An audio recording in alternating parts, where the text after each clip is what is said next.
Welcome to another episode of SSTJ, and today we're going to be talking about reading Japanese subtitles. Yeah, reading Japanese subtitles. Now, this is a very interesting way of studying because you are actually reading the opposite of what you'd usually be reading on subtitle videos. So it's like, you go on Netflix. I know there's a part on Netflix you can watch, I don't know, watch I don't know, Stranger Things or some kind of Netflix movie, and then just have the subtitles in Japanese, text, and watching it and hearing English, and then reading the Japanese text itself. You don't actually need to concentrate on English, whatever. But like just for the sake of speed reading, and just for the sake of recognizing characters, you can do this, and it's effective. I'll tell you that much. This is effective. I don't think a lot of people do this because why would anybody want to do it, right?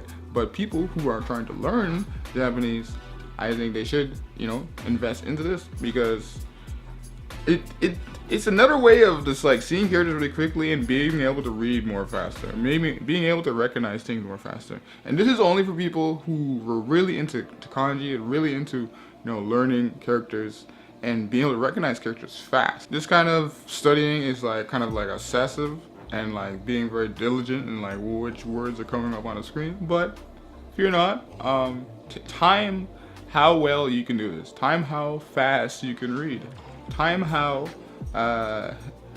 compare yourself to someone else who would read, and then make the assumption that, I read pretty quickly, read pretty fast, right? Like, for instance, I have a Japanese friend that we were watching something in English, and it was in Japanese subtitles, for them, because they didn't exactly speak English, all right? But it was funny for me. What was interesting for me, not funny, is that I was reading on the pace of that person was reading.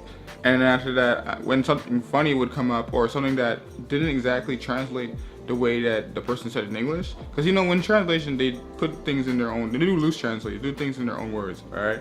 But from the translation that I saw on the screen, and from what he interpreted it as, and how what I interpreted it as, was completely different, but it was still, the message was still conveyed. So that was really cool.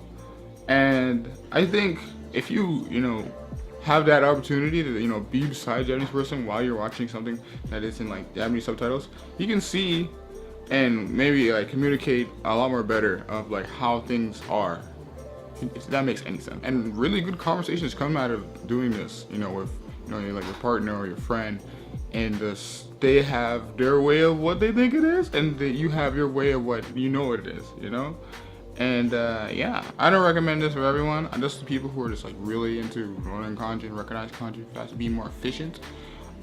Put yourself in a position where you have to know. Put yourself in a position where it's a game, it's a fun game, and it's something that you want to be diligent on, right?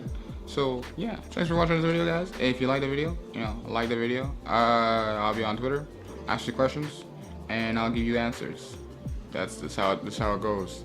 Today I had a lot more energy, so just gunning it in. And yeah, I'll talk to you guys next week. Peace. I meant to say peace. Bye bye, guys.